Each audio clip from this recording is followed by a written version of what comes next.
മറ്റു പലർക്കും ലഭിക്കാത്ത നന്മയാണ് ദൈവം നമുക്ക് തന്നത്. മറ്റു പലർക്കും ലഭിക്കാത്ത നന്മ. നിന്റെ ആയുസ്സിൽ നിന്റെ സമപ്രായക്കാരിൽ പലർക്കും ലഭിക്കാത്ത നന്മയാണ് ദൈവം നിനക്ക് തന്നത്. നിനക്ക് വീടുണ്ടെങ്കിൽ, കാറുണ്ടെങ്കിൽ, ജോലിയുണ്ടെങ്കിൽ, മക്കളെ ചെറുപ്പക്കാരുണ്ടെങ്കിൽ അവരോട് ഞാൻ പറയാം, കുഞ്ഞെ, സ്നേഹിക്കുന്നൊരപ്പനെ കിട്ടിയെങ്കിൽ, പ്രാർത്ഥിക്കുന്നൊരമ്മയെ കിട്ടിയെങ്കിൽ, നല്ലൊരു ആരാധന കിട്ടിയെങ്കിൽ, നല്ലൊരു ദൈവദാസനെ കിട്ടിയെങ്കിൽ, നല്ലൊരു കൂട്ടായ്മ കിട്ടിയെങ്കിൽ, മറ്റു പലർക്കും ലഭിക്കാത്ത നന്മയാണ് ദൈവം നിനക്ക് തന്നിരിക്കുന്നത്. മറ്റു പലർക്കും ലഭിക്കാത്ത നന്മ നമുക്കത് മനസ്സിലാകുന്നില്ല. ഞാൻ മനസ്സിലാക്കി തരാം. സമയം കിട്ടുമ്പോൾ ഇവിടുന്ന് കാറുമൊക്കെ ഉണ്ടെങ്കിലും വല്ലപ്പോഴും ട്രെയിനിൽ കയറി ഒന്ന് യാത്ര ചെയ്യണം. കോയമ്പത്തൂർ വരെയോ, ബോംബെ വരെയോ, മദ്രാസ് വരെയോ, ബാംഗ്ലൂർ വരെയോ ഒന്ന് പോയി നോക്കണം.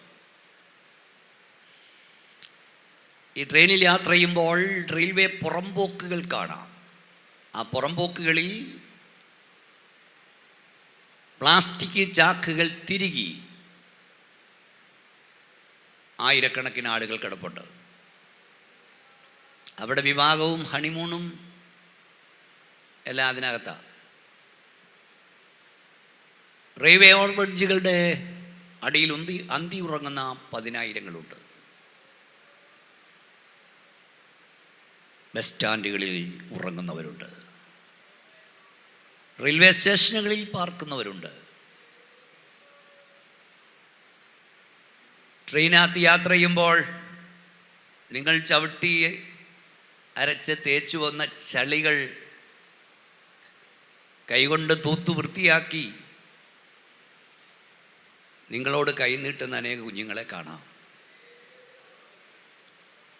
ചിലപ്പോഴൊക്കെ റോഡിലോട്ട് നോക്കി യാത്ര ചെയ്ത് റോഡിൽ പോയാൽ ഹോട്ടലുകളുടെ വേസ്റ്റ് കൂനയിൽ നിന്ന് വലിച്ചു വാരിയിട്ട് തിന്നുന്ന കുഞ്ഞുങ്ങളെ കാണാം, ചെറുപ്പക്കാരെ കാണാം. ഒരു നേരത്തെ ആഹാരത്തിന് വയറ്റത്തടിച്ച് പാടി കൈനീട്ടുന്നവരെ കാണാം. പ്രയർ സൺഡേയിൽ പകലിൽ യോഗത്തിന് വന്നെല്ലാവരോടും ഞാൻ ചോദിക്കട്ടെ, എന്തുകൊണ്ട് നിങ്ങളും ഞാനും ആ റെയിൽവേ പുറംപോക്കിൽ ജനിച്ചില്ല?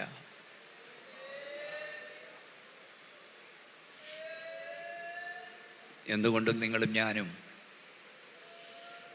ഒരു നേരത്തെ ആഹാരത്തിനായി കൈനീട്ടുന്നവരായി മാറിയില്ല? എന്തുകൊണ്ടും നിങ്ങളും ഞാനും ഹോട്ടലിൻ്റെ വേസ്റ്റ് കൂനയിൽ നിന്ന് വലിച്ചു വാരി തിന്നുന്നവരായി മാറിയില്ല? ഈ രാത്രി നീയും ഞാനും അനുഭവിക്കുന്ന സകല നന്മയ്ക്ക് ഒരു പേരുണ്ട്. അതിൻ്റെ പേരാണ് കൃപ. കണ്ണുയർത്തി പറ കൃപ. കരവൊന്നടിച്ച് ദൈവത്തെ സ്തുതിച്ചുകൊണ്ട് പറ ഗ്രേസ്. കൃപ, കൃപ, കൃപ, കൃപ, കൃപ, കൃപ. അല്ലാതെ എന്താ പറയാനുള്ളത്? നീ എന്താ അവിടെ ജനിക്കാഞ്ഞ്? കൃപ.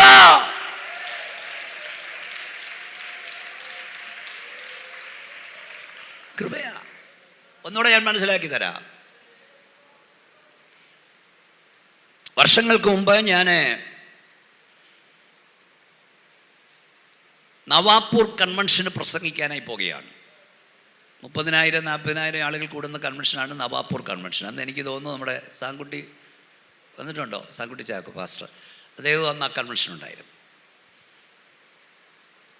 രാത്രി 1:30 മണിക്ക് ഞാൻ ബോംബെ എയർപോർട്ടിൽ ഫ്ലൈറ്റ് ഇറങ്ങിയിട്ട് എൻ്റെ ഒരു സ്നേഹിതൻ കാറുമായി വന്നു അദ്ദേഹത്തിന് വീട്ടിലോട്ട് കൊണ്ടുപോകാൻ. പിറ്റേ ദിവസം അല്ലെങ്കിൽ വെളുപ്പിനെ 5 മണിക്ക് മാത്രമേ പിന്നെ ട്രെയിനുള്ളൂ. ഈ 1:30 മണിക്ക് കഴിഞ്ഞ് പിന്നെ 5 മണി വരെ എയർപോർട്ടിൽ ഇരിക്കേണ്ട, അതുപോലെ റെയിൽവേ സ്റ്റേഷനിൽ പോകണമെന്നുള്ളത് കൊണ്ട്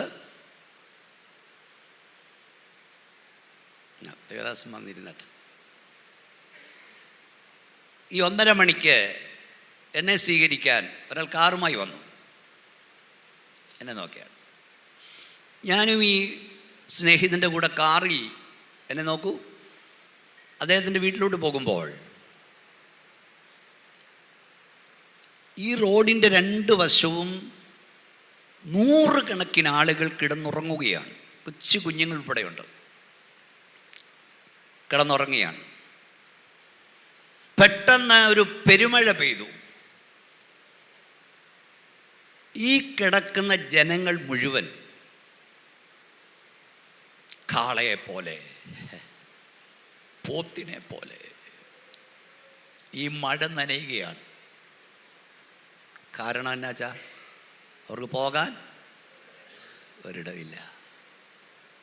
മക്കളെ, ചെറുപ്പക്കാർ കേൾക്കണമെന്നാണ് എൻ്റെ ആഗ്രഹം. പ്രസംഗം രാത്രി 2 മണി രാത്രി നീ കിടന്നുറങ്ങുമ്പോഴേ ഒരു കുടം വെള്ളം നിൻ്റെ തലയൊഴിച്ചാൾ അവസ്ഥ എന്നാ?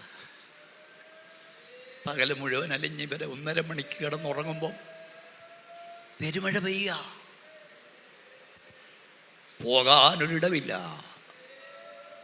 ഞാനൊന്നുകൂടെ ചോദിക്കുന്നു, ദൈവമേ, നമ്മൾ എന്തുകൊണ്ട് വഴികരിയിൽ കിടക്കുന്നവരായി മാറിയില്ല? നമ്മൾ എന്തുകൊണ്ട് ബസ് സ്റ്റാൻഡിൽ ഉറങ്ങുന്നവരായി മാറിയില്ല? നീയും നിന്റെ കുഞ്ഞും അനുഭവിക്കുന്ന നന്മയുടെ പേരാണ് കൃപ. അർഹതയില്ലാത്ത ദൈവത്തിൻ്റെ ദാനം. കയ്യൊന്നടിച്ച് വായം തുറന്ന ശക്തിയോടെ സ്തോത്രം പറ. കൃപ, കൃപ, കൃപ, കൃപ, കൃപ. സ്തോത്രം. ഈ ദൈവകൃപ വന്നതും കൃപയാലാ. കൽദയ പട്ടണത്തിൽ എത്രയോ അബ്രഹാമാരുണ്ടായിരുന്നു. ഒരു അബ്രഹാമിനെ ദൈവം വിളിച്ചു, അതിൻ്റെ പേരാ കൃപ. തർശോശിൽ എത്രയോ ശൗലുമാരുണ്ട്, ഒരു പൗലോസിനെ വിളിച്ചു, അതിൻ്റെ പേരാ കൃപ. എൻ്റെ വീട്ടിൽ 7 മക്കൾ, അതിൽ എന്നെ കർത്താവ് സുവിശേഷ വേലയ്ക്ക് വിളിച്ചു, കൃപ. എത്രയോ പേരുണ്ട് IPCയിൽ, പക്ഷെ എന്നെ ലോകം അറിയുന്നവനാക്കി ദൈവം ഉയർത്തി, അതിൻ്റെ പേരാ കൃപ. നിന്റെ കുടുംബക്കാരിൽ പലരും ഇന്നും ആൾത്താരയുടെ മുമ്പിൽ നിന്ന് അക്ഷരത്തിന്റെ പഴക്കത്തിൽ ആരാധന എന്ന പ്രഹസനം നടത്തുമ്പോൾ, അക്ഷരത്തിന്റെ പഴക്കത്തിലല്ല, ആത്മാവിന്റെ പുതുക്കത്തിൽ ദൈവത്തെ ആരാധിപ്പാൻ ദൈവം നിന്നെ നിന്റെ തലമുറയെ വിളിച്ചു വേർതിരിച്ചു. അതിന്റെ പേരാണ് കൃപ. ഈ ഹോളിൽ ദൈവത്തെ ആരാധിക്കുന്ന ദൈവമേ, കണ്ണുണ്ടെങ്കിലും കാണാത്ത, ചെവിയുണ്ടെങ്കിലും കേൾക്കാത്ത, വായുണ്ടെങ്കിലും സംസാരിക്കാത്ത, തൊണ്ട കൊണ്ട് ഇടപെടാത്ത, കൈ കൊണ്ട് പ്രവർത്തിക്കാത്ത, കാലുകൊണ്ട് നടക്കാത്ത അനേക ദൈവങ്ങളുടെ മുമ്പിൽ വീണ് നിന്റെ സഹോദരവർഗങ്ങൾ, ഉറ്റവർ, ഉടയവർ കരയുമ്പോൾ നീ കരഞ്ഞാൽ ഇറങ്ങി വരുന്ന, നീ വിളിച്ചാൽ കേൾക്കുന്ന, ഉത്തരമരുന്ന സർവശക്തനായ ദൈവത്തെ സേവിപ്പാൻ ദൈവം നിനക്കും നിന്റെ തലമുറയ്ക്കും കൃപ നൽകി, ഭാഗ്യം നൽകി. അതിന്റെ പേരാണ് കൃപ. ഓ, ശക്തിയോട് കരമടിച്ച് ദൈവത്തെ ബോധപ്പെടുത്തുക. കൃപ. ഞങ്ങളെ ഇതാരാ ഓർഗൻ അടിക്കുന്ന ആളെന്ത്? ഇപ്പൊ വന്നേ മോനെകളെ, ആരാ ഓർഗൻ വായിക്കുന്നത്? കൃപയേറും കർത്താവിൽ വിശ്വാസം, അതിനാൽ ഹൃദയന്തു നല്ല ആശ്വാസം, ദുരിതങ്ങൾ നിറയുമി പൂവാസം, കൃപയാൽ മനോഹരമാം. ചേർന്ന് പാടിക്കോ.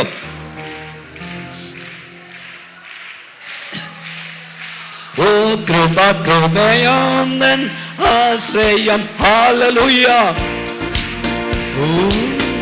ചേർന്ന് പാടിക്കേ.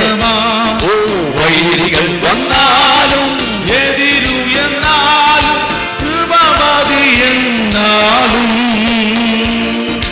വൈരികൾ വന്നാലും എതിരു എന്നാലും കൃപ മതി എന്നാലും, എന്റെ താഴ്ചയിൽ അവൻ എന്നെ ഓർത്തല്ലോ, വൈരിയും ബലമവൻ തന്റെ കൈകളിൽ അവൻ എന്നെ ചേർത്തല്ലോ, സ്തോത്രഗീതം പാടിടും ഞാൻ. തന്റെ കൈകളിൽ അവൻ എന്നെ ചേർത്തല്ലോ, സ്തോത്രഗീതം പാടിടും ഞാൻ. കൃപ കൃപയൊന്നെന്നാശ്രയം. ഹല്ലേലൂയ. കൃപ കൃപയൊന്നെന്നാനന്ദമാ. വൈരികൾ വന്നാലും എതിരുയെന്നാലും കൃപ മതി എന്നാലും, വൈരികൾ വന്നാലും എതിരുയെന്നാലും കൃപ മതി എന്നാലും. മനുഷ്യ 12-ാമത്തെ വയസ്സിൽ രാജാവായവൻ